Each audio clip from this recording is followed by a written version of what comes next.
Bonjour tout le monde, j'espère que vous allez tous bien.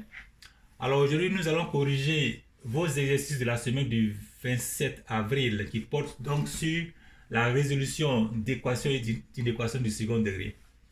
Pour ce faire, nous allons utiliser aussi bien la méthode graphique que la méthode algébrique. Alors dans le premier numéro, il nous a donné ceci, on dit si f de x égale à x au carré moins 2x moins 80. Alors, et entre-temps, j'espère que vous avez tous votre copie devant vous, parce que je ne vais pas tout écrire ici. Alors, donc, on disait, si f de x égale à x au carré moins 2x moins 80, trouve les valeurs de x satisfaisant les conditions suivantes. A, f de x inférieur à 0. B, f de x supérieur à 0. C, f de x inférieur ou égal à 0. Et D, f de x supérieur ou égal à 0. Ok. Pour ce numéro-là, nous allons essentiellement utiliser la méthode graphique. Ok? Ça veut dire que nous avons besoin de dessiner, donc de tracer le graphique de cette fonction-là. Et comme vous vous souvenez, pour facilement tracer le graphique d'une fonction quadratique, on a besoin d'au moins les trois éléments suivants. On a besoin de savoir les zéros de la fonction et le sommet de la fonction. Et partant du sommet, donc, on connaît aussi l'axe de symétrie. Donc, en premier lieu, c'est important de savoir les zéros de la fonction. Ok? Pour ce faire, on peut utiliser, on a les trois méthodes algébriques suivantes. La méthode de la somme et du produit, la méthode de complétion du carré, ou alors la méthode du discriminant delta.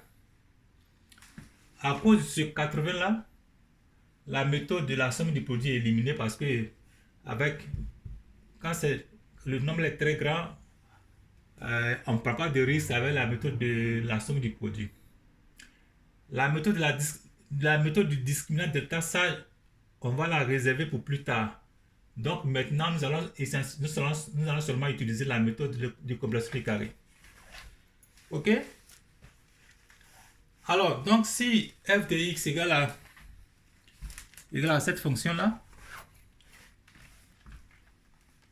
alors on remarque déjà que ce terme-là,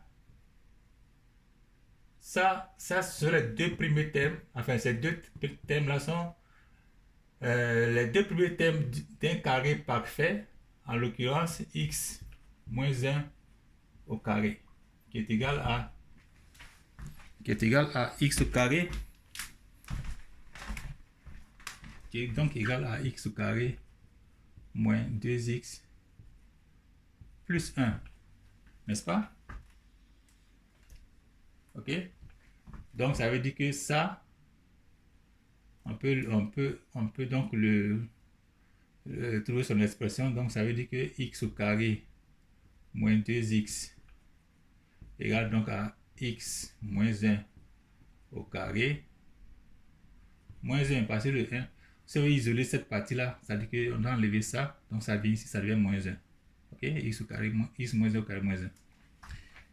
Ok? Alors, on obtient donc que f de x égale, donc je remplace ça parce que là, ça fait x moins 1 au carré moins 1. Je vais éliminer ça d'abord.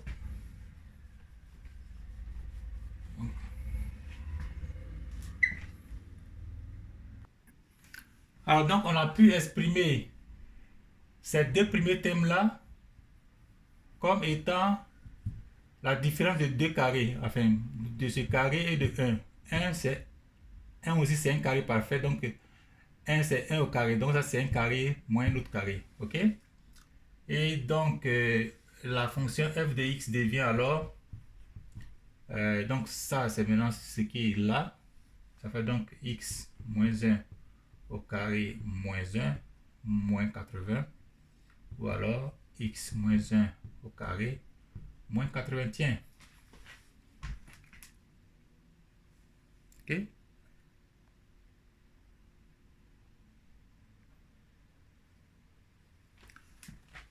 Alors 81, ça fait 9 au carré. Donc ça nous fait x moins 1 au carré moins 9 au carré. Ça, c'est la différence de carré qu'on peut donc factoriser comme étant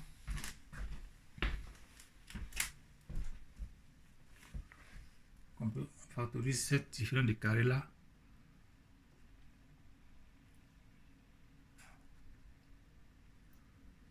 comme étant x moins 1 moins 9 facteur de x moins 1 plus 9. Ok, donc ça nous fait x moins 10 facteur de x plus 8. Ok,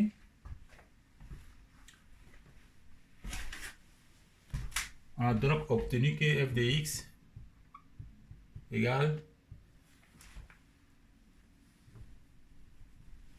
donc tout ça c'est f de x qu'on vient d'obtenir sous la forme factorisée.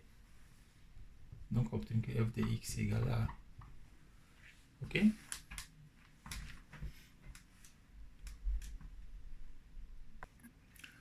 alors on vient donc d'obtenir l'expression de la fonction sous sa forme factorisée. Donc f de x égale à x plus 8 facteur de x moins 10. Et comme vous vous souvenez, comme vous avez noté tout à l'heure, là, avant d'en arriver là, on a pu aussi exprimer la fonction f de x sous sa forme canonique. Ok, alors la forme canonique, d'abord,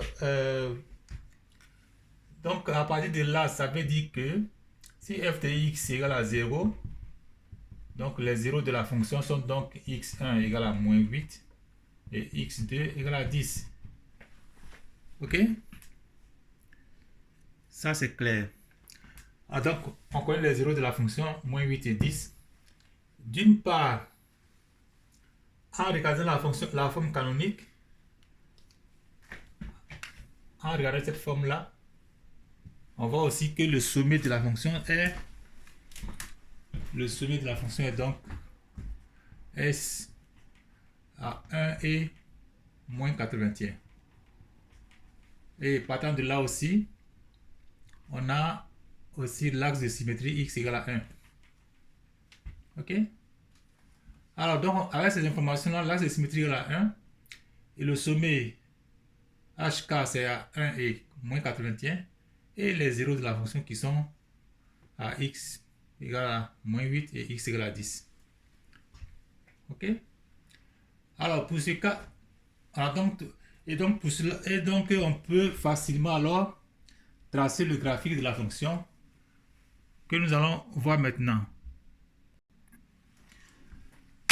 Nous obtenons donc le graphique de la fonction tel qu'ici là, et où nous voyons clairement les zéros de la fonction x égale à moins 8 et x égale à 10 et le sommet ici, le sommet qui est à coordonnées 1 et moins 81. Ok, et donc x égale à 1 est l'axe de symétrie. Alors pour le premier cas, on dit de trouver donc la valeur de x pour laquelle f de x est inférieur à 0. Ok, alors donc là clairement on voit que f de x est inférieur à 0, c'est-à-dire y inférieur à 0. Donc toutes les valeurs de y qui sont inférieures à 0 sont donc comprises ici. Ok, ça c'est toutes les valeurs de y. Mais à cause de ce symbole de stricte infériorité, cela nous indique que les zéros de la fonction ne font pas partie de la solution. Alors donc là, on va faire des cercles vides autour des zéros de la fonction, juste pour indiquer qu'elles ne font pas partie de la solution et que toutes les valeurs pour lesquelles la fonction est inférieure à 0 sont donc toutes les valeurs de x qui sont comprises ici.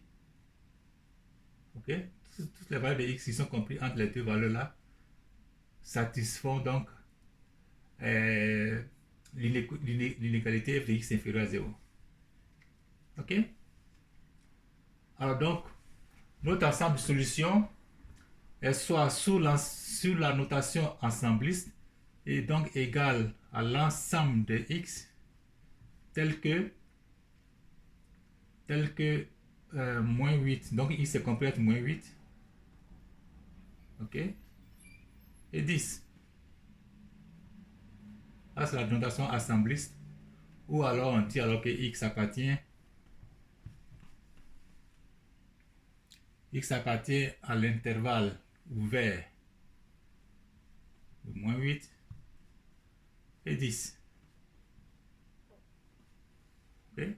Le ouvert, ça veut dire que les deux zéros là ne font pas partie de la solution. C'est pour cela qu'on les a représentés ici aussi avec des cercles vides autour de ces zéros.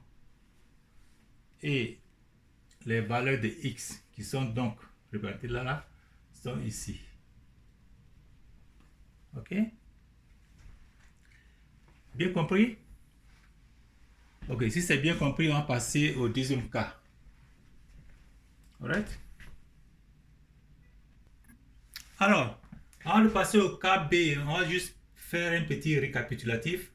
Alors, dans un premier temps, on pouvait exprimer la fonction sous sa forme canonique qui fait donc entrevoir le sommet qui a pour coordonnées 1 et moins 81, ou alors sous sa forme factorisée. Et donc là, on pouvait voir aussi les zéros de la fonction comme étant x égale à moins 8 et x1 égale à moins 8 et x2 égale à 10. Et donc, dans le premier cas qu'on a considéré, donc le premier cas comme f de x inférieur à 0, et là on a montré que dans ce cas-là, les valeurs de x qui satisfont donc cette inégalité-là sont comprises entre les zéros là, et les valeurs de y là sont donc en dessous de l'axe des abscisses.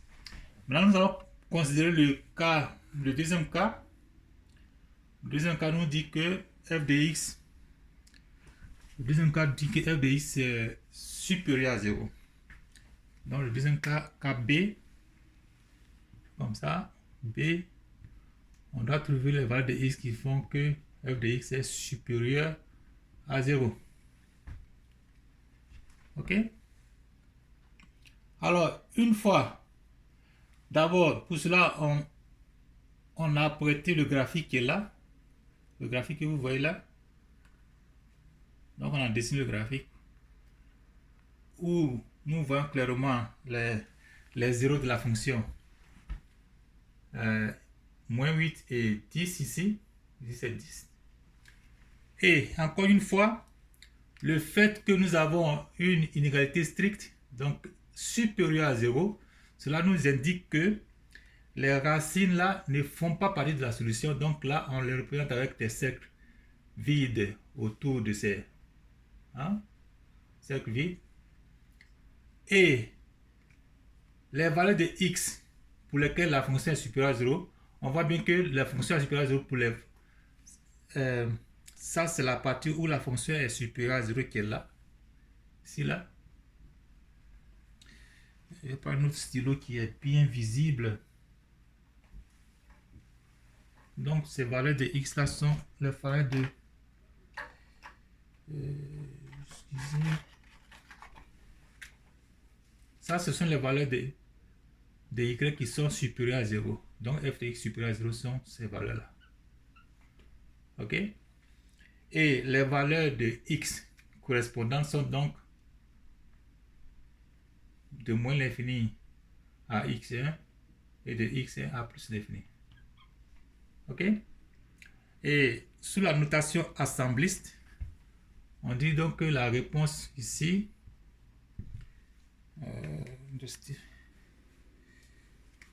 la réponse est donc l'ensemble, sous la notation assembliste, ça fait donc l'ensemble de y. Non, l'ensemble, c'est donc l'ensemble de x tel que x inférieur à moins 8 ou x supérieur à 10. Ok, nous laissons assembliste, ou alors la notation sous forme d'intervalle, on dit alors que x appartient à moins l'infini jusqu'à moins 8 ouvert, union ouvert aussi de 10 à plus l'infini. Ok, on a bien compris? Donc je répète, le fait que f de x est strictement supérieur à 0, ça veut dire que les zéros de la fonction ne font pas partie de la solution. Donc on fait un cercle rond autour de ces zéros là, par un cercle aussi grand là, c'est les petits cercles, et les valeurs de x qui sont donc cherchées sont à l'extérieur de ces zéros là, et donc les valeurs de y qu'on cherche sont ici. Ok, et là on a la représentation assembliste. L'ensemble de x tel que x inférieur à moins 8 ou bien x supérieur à 10, ou alors sous la forme d'intervalle, x appartient à l'intervalle de moins l'infini à moins 8 union de 10 à plus l'infini. Ok, et là on va considérer maintenant le troisième cas. Alors dans le troisième cas, nous devons donc trouver les valeurs de x pour lesquelles la fonction est, les valeurs de la fonction sont donc inférieures ou égales à 0. Nous n'avons donc pas d'inégalité stricte ici. Et donc, ce signe-là, inférieur ou égal, indique que les zéros font partie de la solution. Et donc, dans ces cas-là, on les représente ici avec ce cercle plein. Ok? Cercle plein aussi ici à moins 8 et à 10. Et inférieur ou égal à 0, donc ce sont la partie qui nous intéresse ici, ce sont ça c'est les y qui sont donc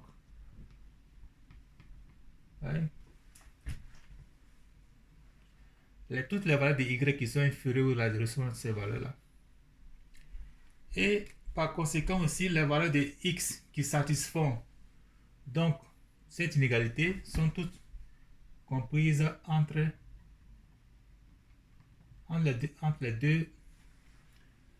les deux zéros inclusivement. Ok, et pareillement on pourrait représenter l'ensemble solution d'abord sous la forme assembliste. Donc la réponse donc égale à l'ensemble de x tel que x est compris entre moins 8 et moins 10. Donc on fait comme ça, tel que moins 8 inférieur ou égal à x inférieur ou égal à 10. Ok, et sous la forme donc l'ensemble solution sous la forme d'intervalle devient alors x appartient à l'intervalle moins 8 ouvert à moins 8 et 10.